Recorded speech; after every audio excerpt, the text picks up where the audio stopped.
हर कहीं पे देखेंगे राहु की बात हो रही है, शनिदेव की बात हो रही है, बृहस्पति की भी हो रही है, लेकिन केतु की बात बड़ी कम की जाती है। बहुत लोग केतु को भूल जाते हैं, या यूं कह लीजिए केतु के बारे में बताना ही नहीं चाहते आपको कि केतु कर क्या रहा है या क्या कर सकता है, केतु की पोटेंशियल क्या है वो ही अपने को पता नहीं।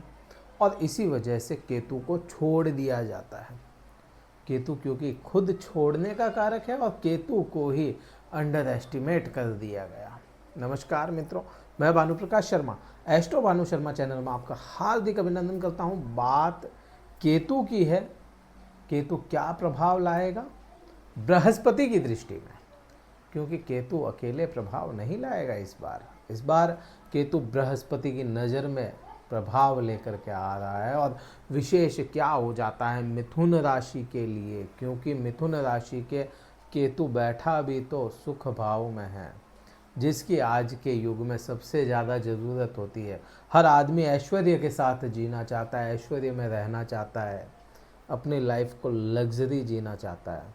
मकान भी चाहिए, गाड़ी भी चाहिए, प्रॉपर्टी भी चाहिए, कुछ ना कुछ बैंक बैलेंस भी चाहिए। सभी चीज़ें तो चाहिए ना इंसान को। और उसी भाव में डिटैचमेंट का कारक केतु बैठ जाए। मिथुन राशि वाले जातकों ने पहले कुछ समय से महसूस किया होगा कि बनते हुए काम बिगड़ रहे हैं। बनते हुए काम कैसे? आप अपने सुखों की पूर्ति के लिए कोई चीज़ चाहते हैं, हाथ को आने ही वाली हो, कोई ना कोई बीच में उसमें अड़ंगा डाल दे। आ रही है चीज़, हाथ में पहुंचने वाली है, रास्ते से निकल चुकी और आपके हाथ तक डिलीवर ना हुई, आप तक डिलीवर ना हुई, पैसा भी लग गया, लेकिन मन की भावनाएं टूट गई। हाँ, वो पैसा आएगा वापस, वो सब चीज़ें ठीक है, लेकिन प्रॉब्लम तो हो गई ना, इच्छाएं आपकी पूरी ना हो पाई। वो किन चीज़ों के लिए? इन 4th हाउस के जो सुख होते हैं उनमें। लेकिन यहाँ पे बृहस्पति की दृष्टि आ रही है और यहाँ पे केतु बैठे हैं। इसके लिए अपने को थोड़ा सा केतु, थोड़ा सा बृहस्पति को समझ लेना चाहिए। जब भी ज्ञान की बात करेंगे, ज्ञान के लिए जब भी कहा जाए तो सभी के दिमाग में आएंगे गुरुदेव बृहस्पति। गुरु मीन्स ज्ञान हो जाता है, लेकिन जब आध्यात्मिक बात आएगी, आध्यात्म की बात आए तो क्या? आध्यात्म के लिए केतु को जोड़ा जाएगा। आध्यात्मिक ग्रह है केतु, नॉट ओनली दानव या राक्षस, आध्यात्मिक ग्रह है। ये आध्यात्म से जोड़ता है। केतु कौन है? वो सन्यासी है केतु, जिसके पास में शायद ज्ञान नहीं है, लेकिन अंतरात्मा है, और अंतरात्मा की खोज के लिए वह सभी चीज़ों को छोड़ के निकल गया। महात्मा बुद्ध बहुत बड़े राजा थे। खुद के अंतर ध्यान के लिए, अंतर ज्ञान के लिए सभी राजपाट छोड़ के निकल गए, और क्या नतीजा निकला? बुद्ध भगवान सामने आए। वो निखर के क्या हुए? जब उनके ऊपर खुद गुरु की दृष्टि, बृहस्पति या किसी आध्यात्मिक गुरु की दृष्टि पड़ी, अंतरात्मा से ज्ञान निकलना शुरू हुआ, और बहुत बड़े भगवान के रूप में, भगवान ही कह लें महात्मा बुद्ध को, तो बुद्ध निकल के आए। वही चीज़ केतु के साथ होती है। बृहस्पति की दृष्टि यहाँ पे आपके सुख भाव पे केतु पे आ गई, तो यहाँ पे केतु को अब रोकना मुश्किल हो जाएगा। अच्छे प्रभाव देने के लिए रोक नहीं पाएंगे, कोई भी ग्रह नहीं रोक पाएगा, चाहे कोई ग्रह हो। कहीं ना कहीं से कैसे भी आपको सुख दिलाने का काम करेगा, क्योंकि सुख भाव में यह विराजमान है। आपको गाड़ी का सुख दे सकता है, मकान का सुख दे सकता है, आपको माता का सुख दे सकता है, आपको सोने का भी सुख दे सकता है। सोना, नींद नहीं, सोना जिसके अपन गहने बनवाते हैं। गोल्ड, गोल्ड का क्यों कहा मैंने यहाँ पे? क्यों गोल्ड हो जाता है? क्योंकि बृहस्पति जो है वह सोने का कारक है। बृहस्पति खुद सोना है, सोने की छड़ रखता है अपने पास में। और सोना या ज्ञान जब आध्यात्म में मिलेगा, बराबर सोना ही बनना है इसको। आध्यात्म मिल करके हमेशा आध्यात्म के साथ में जब भी ये मिलेगा ज्ञान, तो वह सोना ही उगलेगा, और वह सोना ही उगलना है यहाँ पे बृहस्पति और केतु को मिल करके। अब केतु यहाँ तक तो आपको समझ में आया कि इतने समय से अपने को ये प्रॉब्लम्स हो रही थी, लेकिन अभी भी मिथुन राशि वाले जातकों में कुछ ऐसे संशय हैं कि हमारे 1 साल हो गया, वो चीज़ें जो शनि की ढैया थी वो उससे निकल चुके हैं हम, फिर भी हमें आज तक पूरे प्रभाव नहीं मिल रहे शनि देव के चले जाने के। तो उसका एक कारण तो ये हो गया कि शनिदेव अभी बलवान हैं और अब आना चाहिए, फिर भी नहीं आ रहा, अभी तक नहीं आ रहा, आज आना चाहिए था, नहीं आया। तो उसमें आपके कुंडली में कहीं ना कहीं कोई दूसरा पॉइंट भी तो आ सकता है ना, कि महादशा, अंतर्दशा, प्रत्यंतरदशा किसी ग्रह की चल रही हो, कोई ऐसा ग्रह जो आपको फायदा ना पहुंचा पाता हो और उसी की महादशा अंतर्दशा कुछ फंस रही हो, कोई योग ऐसे बन गए हो, शनिदेव खुद कारक हो करके आपको अच्छे रिजल्ट ना दे पा रहे हो, नीच के हो गए हो, उनके अंदर बल ना हो, कुछ भी हो सकता है कारण, वो तो कुंडली विश्लेषण से पता चलता है। लेकिन यहाँ पे ये चीज़ अपने को समझ में आती है कि बृहस्पति आपको बहुत कुछ दे सकते हैं, और कहाँ पे आपको फायदा कर सकते हैं, क्योंकि दृष्टियाँ तो सभी ग्रहों की होती हैं। अब बृहस्पति को देखोगे ना, तो बृहस्पति आपके मित्र ग्रह जरूर हैं, लेकिन बैठे कहाँ, मेडिकल खर्च वाले घर में, 12वें घर में, कोर्ट केस में, जेल यात्राओं में, विदेश यात्राओं में। तो यहाँ पे आपको रिजल्ट अच्छे बृहस्पति क्योंकि मित्र हैं इसलिए देंगे, ये चीज़ समझ में आती है।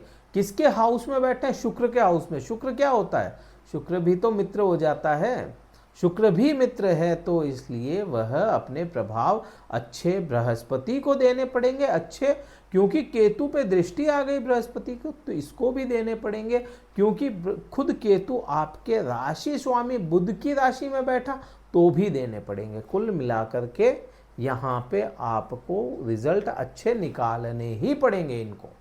अब बात करते हैं कि केतु की दृष्टि आगे क्या करती है।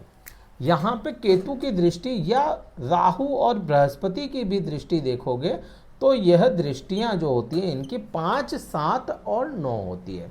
अब यहाँ से आप काउंट करना शुरू करोगे तो काउंट करो, 5वीं दृष्टि आती है यहाँ पे। 5वीं दृष्टि आपके मकर राशि मीन्स मित्र की राशि, क्योंकि शनि देव खुद मित्र हो जाते हैं मिथुन राशि के लिए, तो अष्टम भाव में तो कैसे ही परेशानियां, शनिदेव तो शत्रु हुए नहीं। और केतु की दृष्टि यहाँ पे रिसर्च के लिए ऐसे लोगों को बहुत अच्छे योग बनाएंगे, क्योंकि ज्ञान मिल गया और ज्ञान के साथ में दृष्टि यहाँ पे आ गई। तो ऐसे समय में जो विद्यार्थी रिसर्च करते हों, जो वैज्ञानिक रिसर्च करते हों, उनके लिए यह समय काफ़ी अच्छा होगा। जो लोग शारीरिक मेहनत ना करके मानसिक मेहनत करते हों, उनके लिए यह समय अच्छा होगा। ससुराल पक्ष में थोड़ा सा आपका रुतबा बढ़ा दे, ससुराल पक्ष में आपके बात में वजन आ जाए, ससुराल पक्ष आपका कुछ आपकी बातों को मानने लग जाए, ऐसा कुछ यहाँ पे केतु करेंगे। क्योंकि मृत्यु भाव के ऊपर केतु का प्रभाव आया है, दृष्टि आई है और ज्ञान के साथ, तो मृत्यु भाव या मृत्यु तुल्य कष्ट की बात करें, मृत्यु की बात ना करें, मृत्यु तुल्य कष्ट।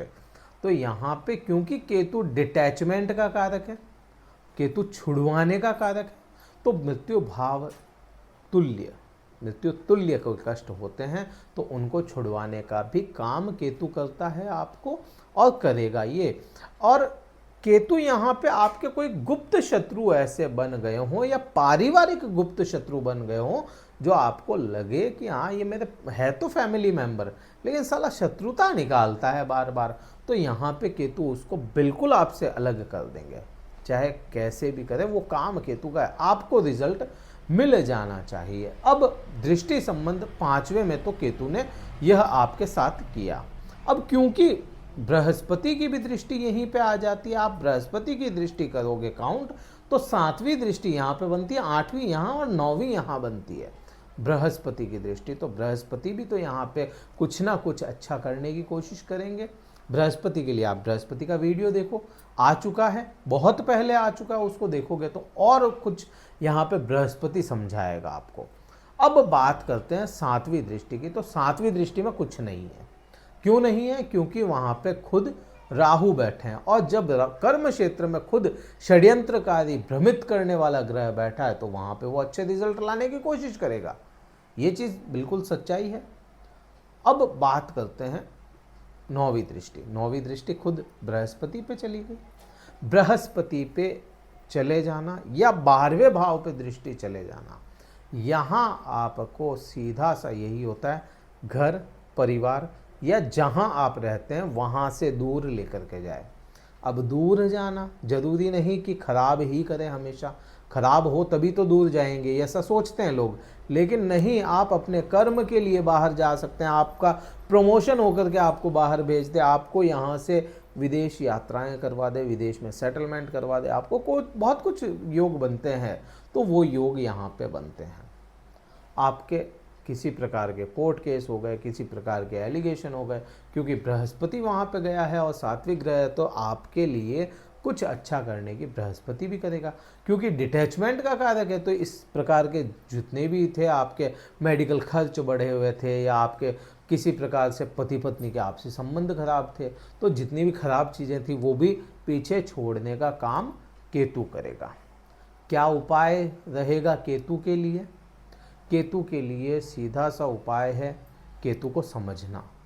अब केतु को क्या समझे अभी तक अपन, इस जो भी अभी बात की, केतु को यही समझा ना, डिटैचमेंट। तो छोड़ दो चीज़ों को। पैसों के लिए भागोगे आप, ऐश्वर्य के लिए भागोगे, नहीं मिलेगा। ऐश्वर्य को थोड़ा सा छोड़ने की कोशिश करो, फ्री कर दो उसको, वो ऑटोमेटिक आपके पास आएगा। बस यही उपाय होता है केतु का। आप क्या करें? और भगवान गणेश की आराधना करें। बुध ग्रह की पूजा भगवान गणेश से देखी जाती है। भगवान गणेश की आराधना, अथर्वशीष का पाठ हो गया, गणेश रक्षा स्तोत्र हो गया, ये आप करें। गणेश की आरती भी कर सकते हैं। गणेश को लड्डू का भोग लगाएं, गणेश को मोदक का भोग लगाएं, गणेश को दुर्वा चढ़ाएं। भगवान गणेश को बहुत अच्छे रिजल्ट केतु देना शुरू करेगा, और कहीं ना कहीं राहु भी इससे ठीक होगा आपका, अगर बुरी स्थितियों में फंसा है। वीडियो कहीं भी अच्छा लगा हो, अभी तक आप देख रहे हैं, कहीं भी अच्छा लगा हो, लाइक कीजिएगा, शेयर कीजिएगा, सब्सक्राइब कीजिएगा, शेयर जरूर कीजिएगा। मिथुन राशि वाले जातकों को, कुछ लोग परेशान हैं तो उनकी परेशानियां दूर होंगी, कम होगी, यह ज्ञान की बात है तो उनको भी मिलेगी। जुड़े रहिएगा, ऐसी ही वीडियोस आपके सामने निरंतर आती रहेगी। कुंडली विश्लेषण करवाना चाहते हैं, क्योंकि एक जनरल प्रेडिक्शन था, जनरल बात थी, करवाना चाहते हैं अपनी पर्सनल कुंडली का, डिस्क्रिप्शन में कार्यालय के नंबर मिल जाएंगे। केवल व्हाट्सअप मैसेज करें, स्लॉट बुक करवाएं, फिर मैं बात करूंगा आपसे। इस वीडियो में इतना ही था। जय हिंद, वंदे मातरम, भारत माता की जय।